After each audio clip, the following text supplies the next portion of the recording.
है। सबसे पहले सबसे महत्वपूर्ण खबर आप तक पहुंचा देते हैं। प्रधानमंत्री नरेंद्र मोदी अब से कुछ देर बाद आजमगढ़ पहुंचने वाले हैं। आपको जानकारी दें, यहां थोड़ी देर बाद महाराजा सुहेल देव विश्वविद्यालय की सौगात प्रधानमंत्री नरेंद्र मोदी देने वाले हैं। आजमगढ़ को पहले हवाई अड्डे का तोहफा भी आज पीएम द्वारा मिलने वाला है। 34,000 करोड़ की सौगात प्रधानमंत्री नरेंद्र मोदी के द्वारा आज दी जाने वाली है। यकीन नहीं, यहीं से वर्चुअली देश के 12 नए टर्मिनल भवनों का लोकार्पण उद्घाटन प्रधानमंत्री नरेंद्र मोदी अपने करकमलों से करने वाले हैं। करीब 10,000 करोड़ की परियोजनाओं का शिलान्यास और उद्घाटन आज पीएम करेंगे। और चलिए हम सीधे रुक कर लेते हैं आजमगढ़, और हमारी सहयोगी अंजलि इस वक्त हमारे साथ लाइव जुड़ गई हैं। अंजलि, सबसे पहले तो वहां की तस्वीरें दिखाइए। आजमगढ़ प्रधानमंत्री का पहुंचना, करोड़ों की विकास परियोजनाओं का शिलान्यास लोकार्पण करना और साथ ही वहां पर कई और सौगात लेकर प्रधानमंत्री मोदी पहुंच रहे हैं। कितना उत्साह लोगों में, क्या तैयारियां?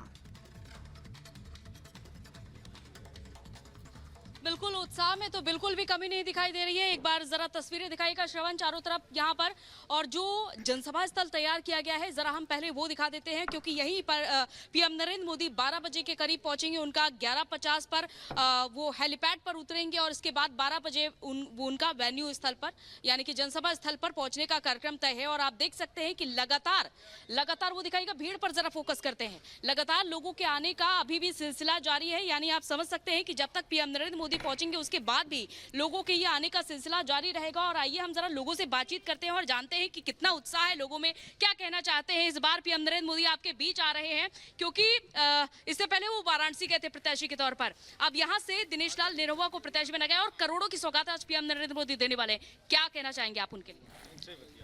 आज हमारे माननीय बिल्कुल, हाँ, क्या कहना चाहेंगे आप? बहुत उत्साह है। आजमगढ़ को आज जो है कि 34,000 करोड़ का सौगात मिलने वाला है।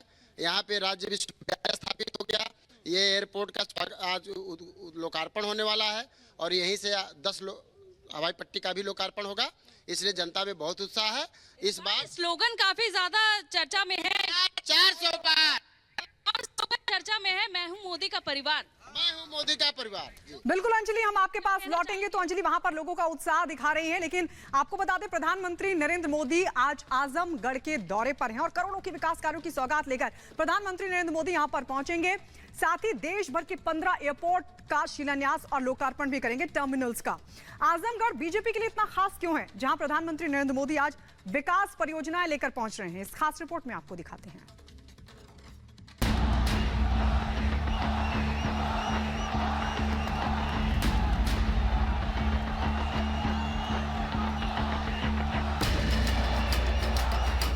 तेज हुआ चुनावी रण, मोदी पहुंचेंगे आजमगढ़। पीएम का विकास वाला प्रण, मोदी भेदेंगे सपा का गढ़। विकास की देंगे सौगात, विपक्ष पर करेंगे आघात। विकास की गारंटी लिए पीएम मोदी आज आजमगढ़ पहुंचेंगे। आजमगढ़ को सपा का सियासी गढ़ भी माना जाता है। यहां कभी मुलायम सिंह तो कभी अखिलेश ने चुनाव लड़ा और जीता भी, लेकिन उपचुनाव में यहां बीजेपी ने सपा के समीकरण को बिगाड़ दिया था। उसी जीत को बरकरार रखने और सपा की सियासी रणनीति को ध्वस्त करने के लिए पीएम आजमगढ़ में आज हुंकार भरेंगे। बीजेपी दरअसल पूर्वांचल की उन सीटों पर खास फोकस कर रही है जिन्हें वो 2019 में हार गई थी। इन्हीं सीटों में से एक है आजमगढ़। आजमगढ़ को सपा के लिए मुफीद माना जाता है। मुस्लिम प्लस यादव फैक्टर के दम पर सपा यहां जीत हासिल करती रही है। 19 लाख वोटरों वाले आजमगढ़ में करीब 3.5 लाख यादव और करीब 3 लाख से ज्यादा मुस्लिम वोटर हैं, जो किसी भी प्रत्याशी की जीत में निर्णायक भूमिका निभाते हैं। बीजेपी इसी फैक्टर की काट पर काम कर रही है। पार्टी ने जहां यादव वोटर्स को लुभाने के लिए भोजपुरी सुपरस्टार दिनेश यादव को मैदान में उतारा, तो आजमगढ़ में निर्णायक भूमिका निभाने वाले राजभर समाज के नेता ओपी राजभर को कैबिनेट में जगह मिली। साथ ही करीब 3 लाख की आबादी वाले दलित वोटरों पर भी बीजेपी का खास फोकस है। जातीय समीकरण को साधने के साथ ही पीएम मोदी आजमगढ़ को विकास की गारंटी देने पहुंचे हैं। आजमगढ़ एयरपोर्ट समेत देश के 15 एयरपोर्ट का शुभारंभ और शिलान्यास करेंगे। पीएम मोदी जहां आजमगढ़ में मौजूद रहेंगे, तो वहीं कई केंद्रीय मंत्री अलग अलग जगहों से इस कार्यक्रम में वर्चुअली जुड़ेंगे।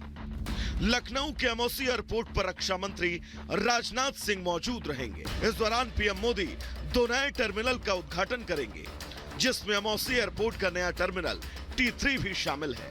रक्षा मंत्री राजनाथ सिंह के साथ नागरिक उड्डयन मंत्री ज्योतिरादित्य सिंधिया भी मौजूद रहेंगे। हवाई अड्डों के लिए भूमि का सीमांकन और टेंडर का काम पूरा हो चुका है। भूमि पूजन के बाद 1 से 1.5 साल में हवाई अड्डा बनकर तैयार हो जाएगा। चुनावी साल में प्रधानमंत्री मोदी हवाई सेवा देकर आजमगढ़ को विकास पथ से जोड़ने जा रहे हैं। आजमगढ़ की लोकसभा सीट भले ही अभी बीजेपी का कब्जा हो, लेकिन विधानसभा की सभी 5 सीटों पर सपा का कब्जा है। ऐसे में पीएम मोदी ने खुद कमान संभाली है और आजमगढ़ की जनता का विश्वास विकास के जरिए जीतने की कोशिश करेंगे। Bureau report, Republic Bharat. तो प्रधानमंत्री नरेंद्र मोदी ने वाराणसी में काशी विश्वनाथ मंदिर में विशेष पूजा अर्चना की और वीडियो शेयर किया है। पीएम ने लिखा, वाराणसी के भव्य दिव्य श्री काशी विश्वनाथ मंदिर में पूजा अर्चना करने से मन को हमेशा अद्भुत संतोष मिलता है। बाबा विश्वनाथ से देश भर के अपने परिवारजनों के सुख सौभाग्य और आरोग्य की कामना की है। हर हर महादेव।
तो ये काशी विश्वनाथ मंदिर की तस्वीर आप देख रहे थे। प्रधानमंत्री नरेंद्र मोदी जहां विशेष पूजा अर्चना करने के लिए पहुंचे और देश भर के जो परिवारजन हैं उनके लिए उन्होंने कामना की। लेकिन इस बीच सीएम योगी आदित्यनाथ ने एक तस्वीर शेयर की है और उस तस्वीर में प्रधानमंत्री मोदी त्रिशूल पकड़े हुए नजर आ रहे हैं। कल काशी विश्वनाथ मंदिर में दर्शन के लिए प्रधानमंत्री मोदी पहुंचे थे और ये तस्वीर हम आपको दिखा रहे हैं।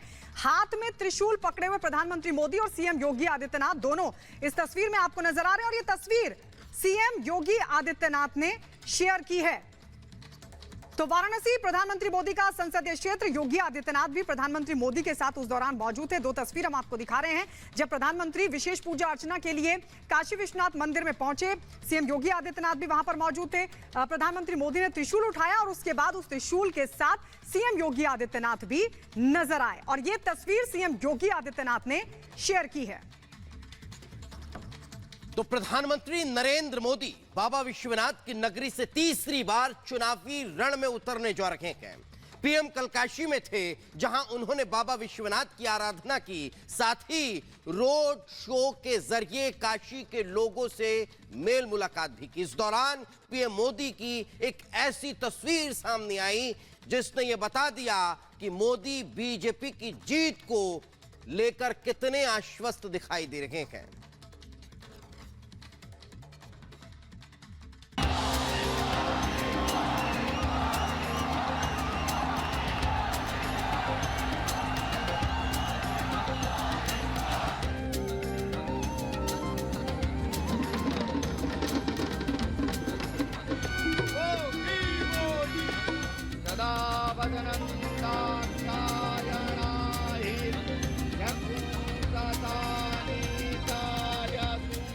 हाथ में त्रिशूल, माथे पर त्रिपुंड, गले में फूलों की माला और चेहरे पर आत्मविश्वास। इस तस्वीर को देखकर कोई भी बता सकता है कि पीएम ने चुनावी शंखनाद कर दिया है।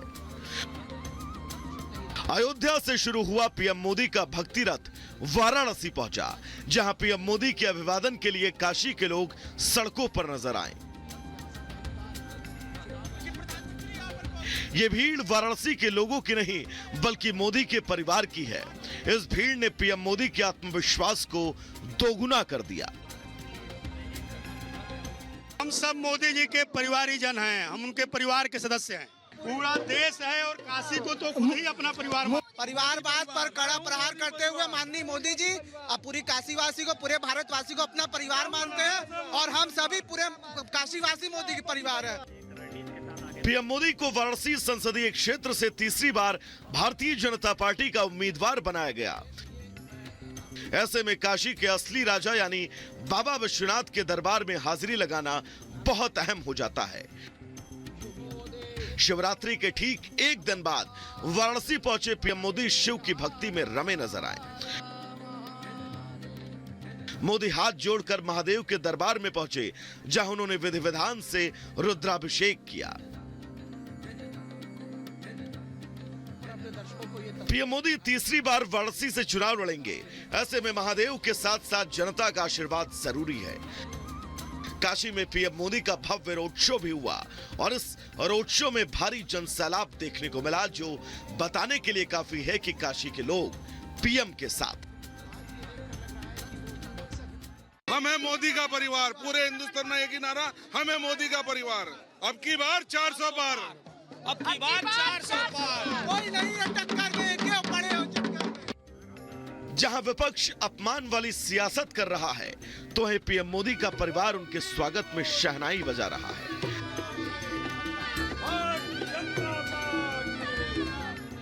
जिस अल्पसंख्यक समुदाय को विपक्ष सिर्फ वोट बैंक समझता है, उसे पीएम मोदी ने अपने परिवार की तरह रखा।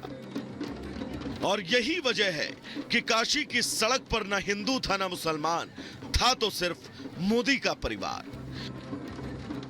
बहुत सालों से चोर रहते थे इस देश में, अब चोर जेल में चले गए। अब इन लोगों को परिवार